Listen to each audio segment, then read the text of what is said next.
أرجو النجاة ولم تسلك مسالكها، إن السفينة لا تجري على اليبس.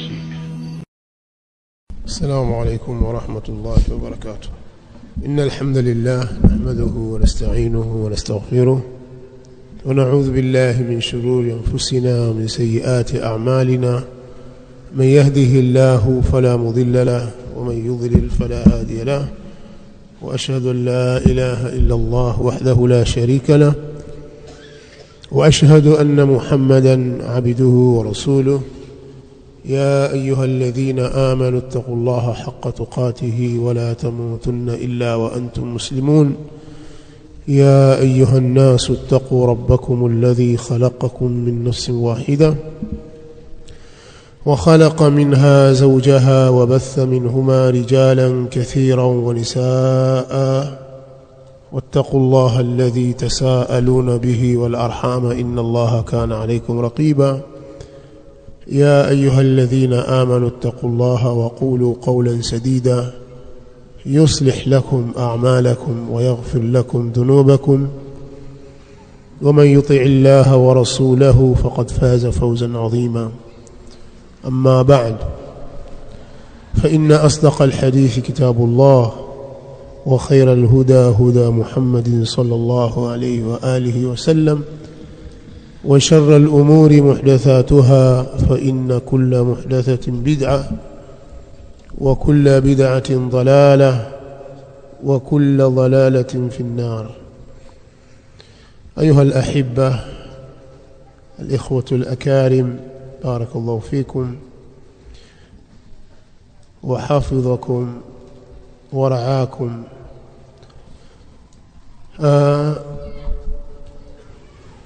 Leo tarehe 19 ya mwezi wa Dhulhijja, mfunguo 3, mwaka wa 1446 tangu hijra ya Mtume Muhammad sallallahu alayhi wa alihi wasallam, ambayo inalingana na tarehe 15 ya mwezi wa 6 katika mwaka wa 2025.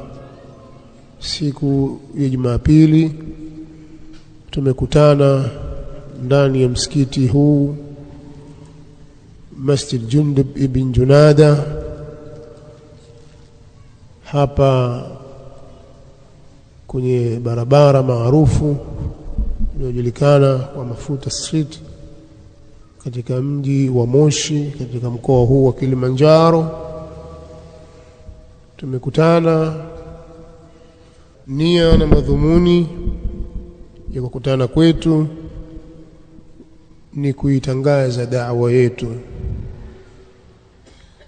Tulianza kuilingania kwa miaka mingi huko nyuma.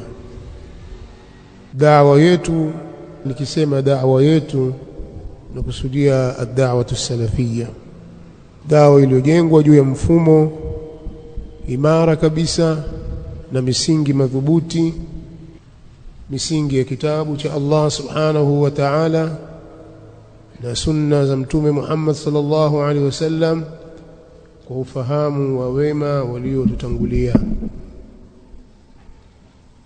Kwa wale watu wazima watakumbuka mihadhara ya mwanzo kabisa iliyofanyika ndani ya msikiti huu, ambayo kwa sasa inakaribia miaka 18 mpaka 19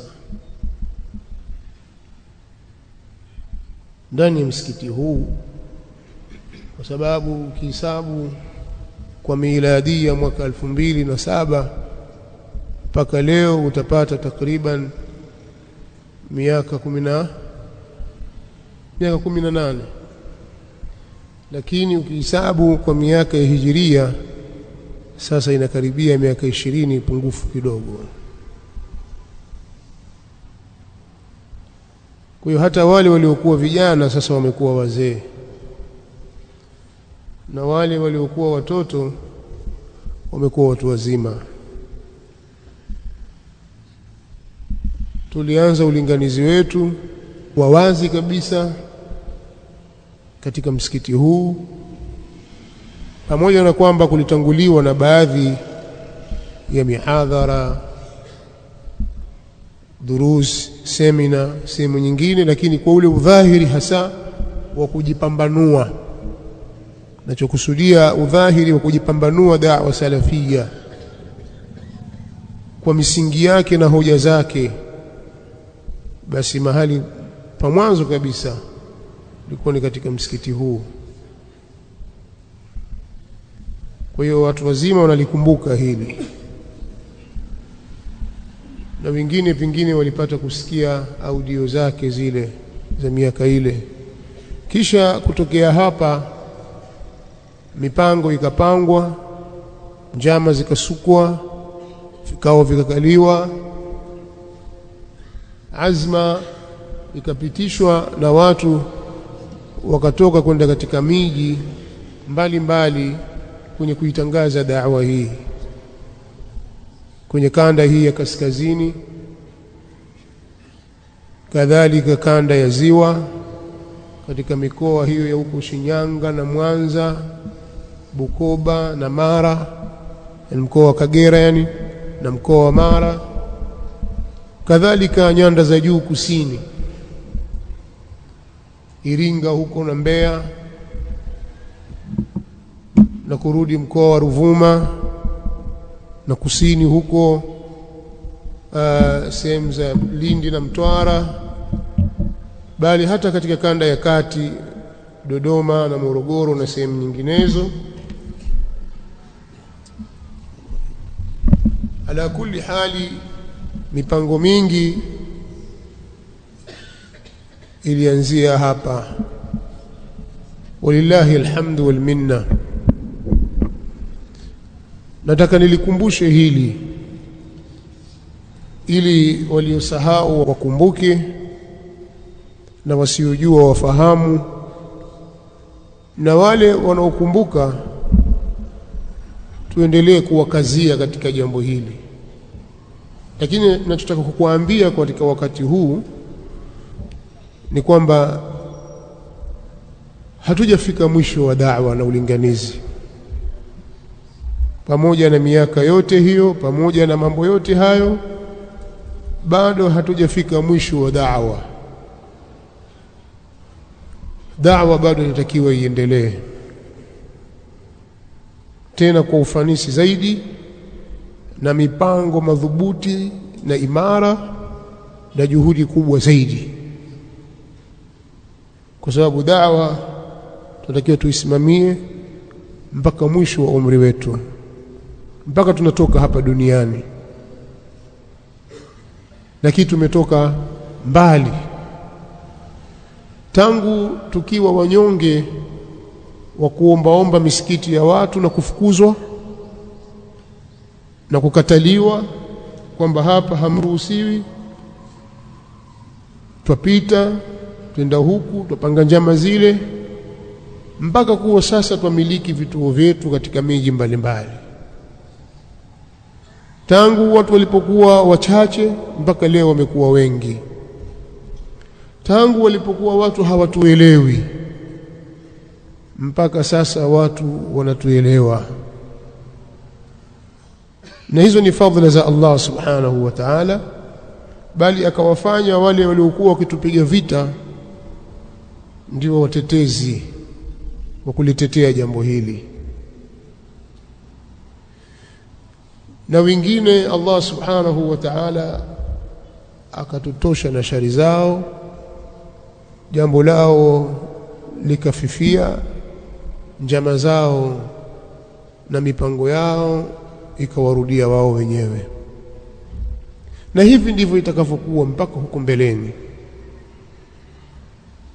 Jambo la msingi ni sisi kusimama katika kuipigania da'wa hii na kuilingania, kwa sababu ndiyo Uislamu sahihi aliyotumwa Mtume Muhammad sallallahu alaihi wasallama aufikishe kwa viumbe, na yeye akaufikisha Uislamu huu, ukapokelewa na maswahaba zake watukufu,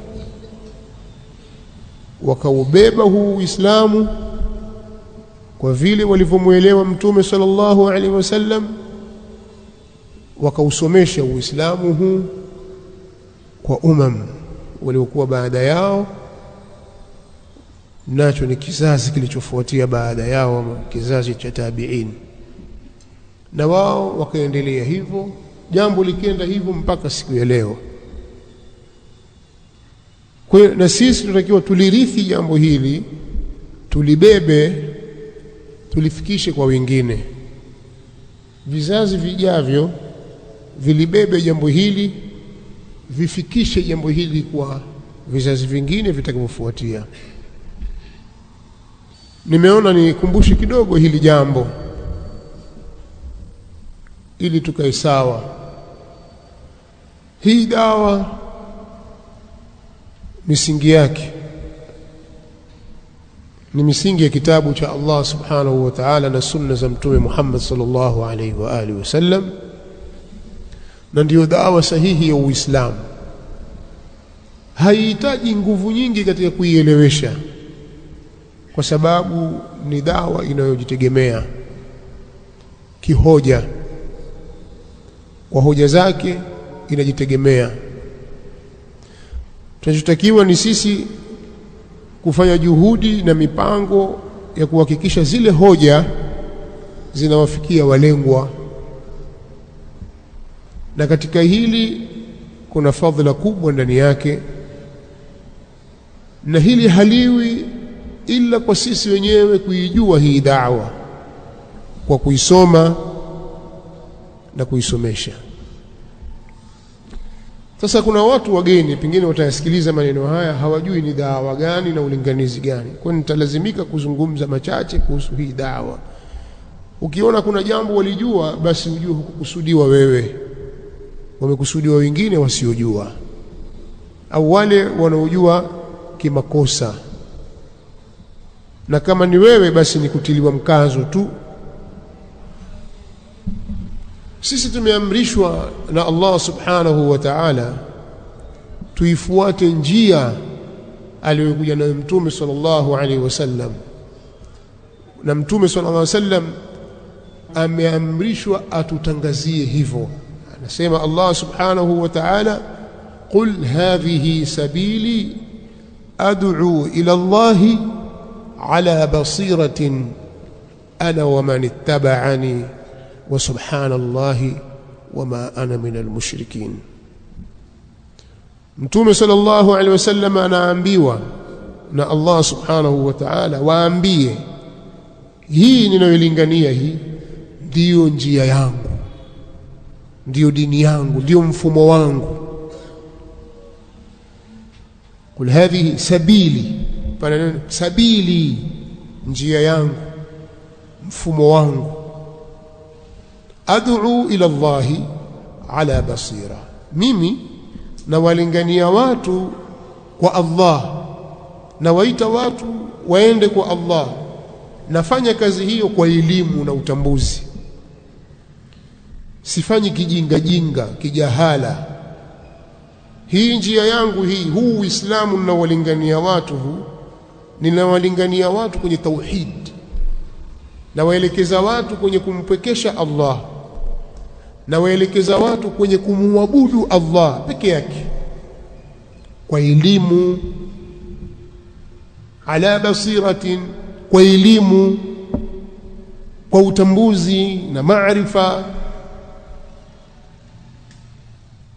Kazi hiyo ninaifanya ana wa man ittaba'ani, mimi na wanaonifuata, wafuasi wangu. Qul hadhihi sabili ad'u ila Allahi ala basiratin ana wa man ittaba'ani wa subhanallahi wama ana minal mushrikin. Na ninamtakasa, kumtakasa Allah na kila upungufu. Kutakata ni kwake. Allah amesalimika na kutakasika na kila aina ya upungufu, na mimi niko mbali, najitenga kabisa, si katika washirikina, kwa sababu washirikina humtia dosari na upungufu Allah subhanahu wa ta'ala kwa kumfanyia wenza, kwa kumnasibishia kuwa ana watoto au ana mtoto, kwa tofauti za mila zao. Washirikina wa Makka wao wanasema malaika ndio watoto wa Allah wa kike. Allah akawa anawatahayariza kwenye Qur'ani, astafa albanati ala albanin. Hivi kweli Allah amejichagulia yeye watoto wa kike akaacha watoto wa kiume? Kwa hiyo wale washirikina wanasema Allah ana watoto wa kike ambao ni malaika. Mayahudi wakasema Uzairi ndiye mwana wa Allah.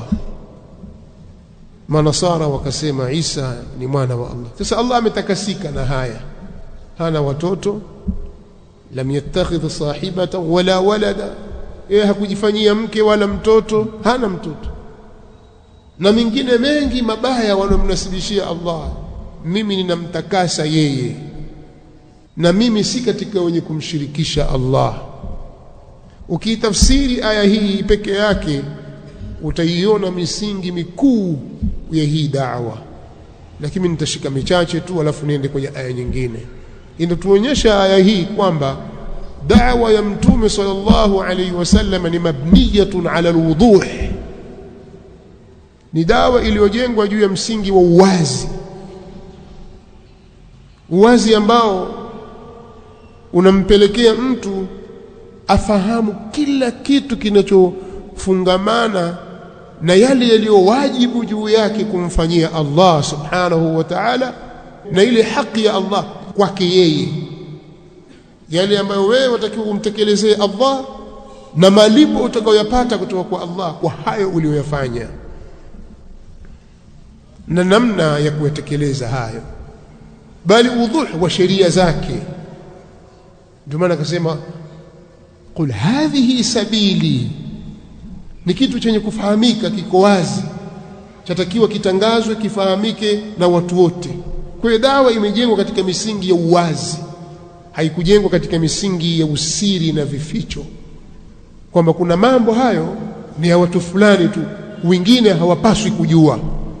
Kwenye Uislamu hakuna jambo hilo. Lakini jambo jingine katika mambo ya msingi kabisa ni kwamba kumbe dawa ya Mtume sallallahu alaihi wasallam, kufana kwake, kunoga kwake, kusimama kwake imara, ni lazima ijengwe juu ya msingi wa ilmu, alilmu alshar'i. Kwa dawa hii haipelekwi kiujinga. Moja katika agenda zake kubwa kabisa ni elimu. Inatoa nafasi kubwa katika uenezaji wa ilmu ya dini ya Allah subhanahu wa ta'ala, na kuipa kipaumbele, kwa sababu ndio da'wa ya Mtume sallallahu alaihi wasallam, na kwa elimu ndio upatikana uhai wa Uislamu. Na mahali patapimwa kwamba watu Uislamu umeendelea au Uislamu umerudi nyuma, Uislamu uko hai au Uislamu umekufa, kwa elimu na ujinga. Ikiwa jamii hiyo imegubikwa na ujinga, hata kama ikiwa wanaonekana wako wengi, wana vipato, wana hiki, wana kile, lakini ujinga ndio umewafunika, hapo Uislamu umekufa. Na mahali ambapo elimu imetawala, basi hapo Uislamu uko hai. Kwa hiyo miongoni mwa misingi imara ya dawa ya Mtume sallallahu alaihi wasallam ni kupatilizwa ilmu, nashru alilmi, alilmu as-sahih, alilmu an-nafi'. Haya ndio tunayapata katika aya hii. Mengi hapo nimesema, lakini nimesema nitagusia mambo matatu katika misingi imara na madhubuti iliyojengwa kwenye aya hii. Pia vile vile ni albara'atu min ash-shirki wa ahli, ni mtu kujitenga na kujipambanua na shirki na watu wake na walio mfano wa hao washirikina na mambo yaliyo mfano wa hiyo shirki. Miongoni mwa yaliyo mfano na shirki ni albid'a. Miongoni mwa yaliyo mfano wa shirki ni alfisq walfujur, maasi na watu wake. Kwa hiyo ili dawa isimame sawa sawa, lazima msingi huu upatilizwe. Kwa hiyo miongoni mwa mambo au miongoni mwa hoja na dalili za kuwa da'wa hii tunayolingania ni da'wa ya sawa sawa ni aya hii iliyomo ndani ya surati Yusuf, qul hadhihi sabili ad'u ila Allahi ala basiratin ana wa man ittaba'ani wa subhanallahi wa ma ana minal mushrikin. Da'wa hii tunayolingania sisi, wito huu tunaowaita watu, ndio wito wa kale kabisa, ndio ulinganizi wa kale kuliko wito wowote.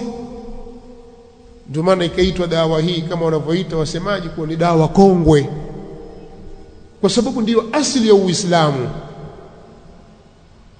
Dawa inayolingania kujinasibisha na kujiegemeza upande wa watangulizi wema kwa kufuata njia yao na kuchota maarifa yao na kusimama juu ya yale walioyasimamia wao.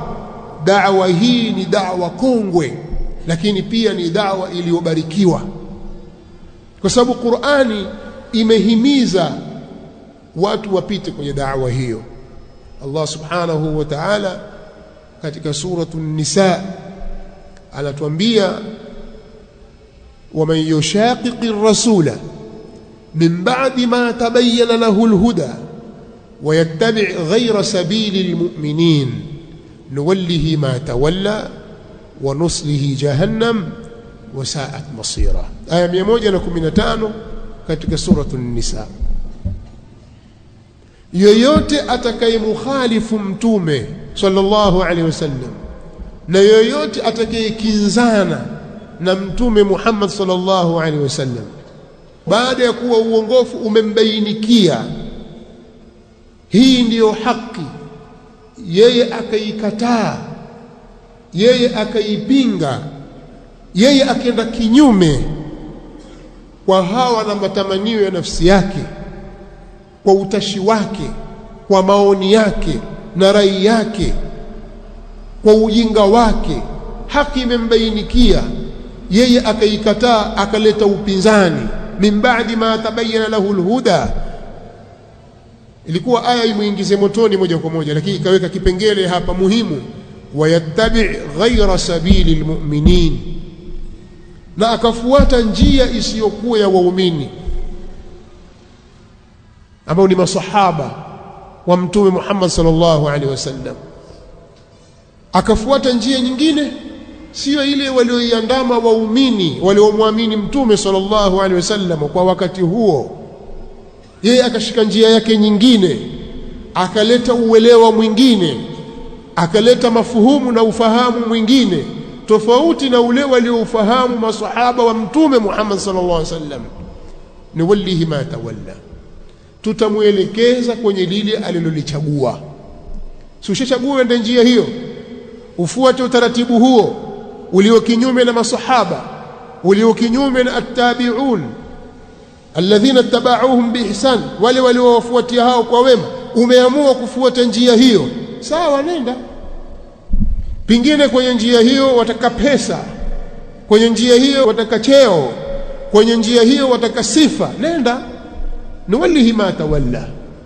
Ndio maana ukawaona wenye jambo lao, watu wote wenye mambo yao ya kilimwengu, yawe ni ya kilimwengu kwa sura yake ya dhahiri na ya siri, au ya kilimwengu katika sura likafanya jambo la kilimwengu kuwa ni dini katika sura ya dhahiri, lakini kisiri ni jambo la kilimwengu, watu wanakusudia dunia au vinginevyo, lakini jambo lao la kilimwengu wao, utaona mambo yao yanakwenda na yanafana,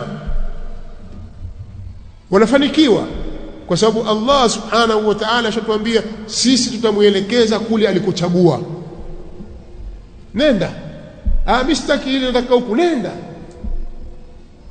Lakini ujue kwamba wanuslihi jahannam wasaat masira, tutamtia katika moto wa jahannam na marejeo mabaya kabisa ni kwenye jahannam. Kwamba waishi katika maisha haya ya ulimwengu, lakini siku ukifa wewe mashukio yako na marejeo yako ni katika moto. Marejeo hayo ni mabaya sana. Usije ukafikirie kwenye akili yako kwamba acha nipate dunia, huko akhera nikikosa basi. Hiyo ni akili mbovu, kwa sababu kuna jahannam wasaat masira. Matatizo yote haya ni nini? Ni kwa sababu umemkhalifu Mtume sallallahu alaihi wasallam baada ya kuwa hoja na muongozo wake umekudhihirikia. Shida ni nini? Shida umekhalifu njia ya as-salafu salih. Tunaposema as-salafu salih tunakusudia neno watangulizi wema, waliotutangulia wema, ambao ni masahaba na wale waliofuatia masahaba katika vile vizazi vitatu bora. Lugha fupi tunaita as-salafu salih. Wewe umeamua kuikhalifu njia hiyo dhahiri shahir, au umeamua kupingana na njia hiyo kwa hila. Wale wenye kuilingania njia hii, wewe ukaamua uwachafue kwa majina mabaya ili waonekane kile unachokilingania sicho, hakina ukweli. Lakini wewe kweli wataka haki, sema hawa ni watu wa aina kadha. Kwa hiyo si kweli unachokisema, ukaikataa haki kwa hila ya kutaka kuikubali haki. Wajifanya waikubali haki, lakini lengo lako ni kuikataa haki. Hili jambo lipo, na watu wa aina hii ni wengi, wanaodai sunna na wanaodai salafia, kujinasibisha na sunna au kujinasibisha na as-salafia, wanalidai hilo na huku wakiipinga salafia. Sasa yoyote atakayelikhalifu hili, akamukhalifu Mtume sallallahu alaihi wasallam, kwa maana akienda kinyume na njia ya wema waliotangulia, akawa haitaki, akaibeza, akaitia majina mabaya, huyu anajitafutia maangamivu yeye mwenyewe. Na sisi hatuna la kumfanya wala hatuna la kumlipa, isipokuwa malipo yake atayakuta kwa Allah subhanahu wa ta'ala. Wajibu wetu sisi ni kubainisha haki. Wale ambao Allah amewatakia kheri, basi wataishika haki hii na itawafaa, na wale ambao Allah hakuwatakia kheri, sisi hatuna cha kuwapa. Na hivi ndivyo alivyofunzwa Mtume sallallahu alaihi wasallam. Alitamani kwa watu kadhaa wa kadha waslimu, bali wengine ni katika watu wake wa karibu, vipenzi kabisa. Miongoni mwa hao ni ammi yake Abu Talib, ammi wa Mtume sallallahu alaihi wasallam. Habari yake mwaijua. Hirsi ya Mtume sallallahu alaihi wasallam ilikuwa ni ya juu mno.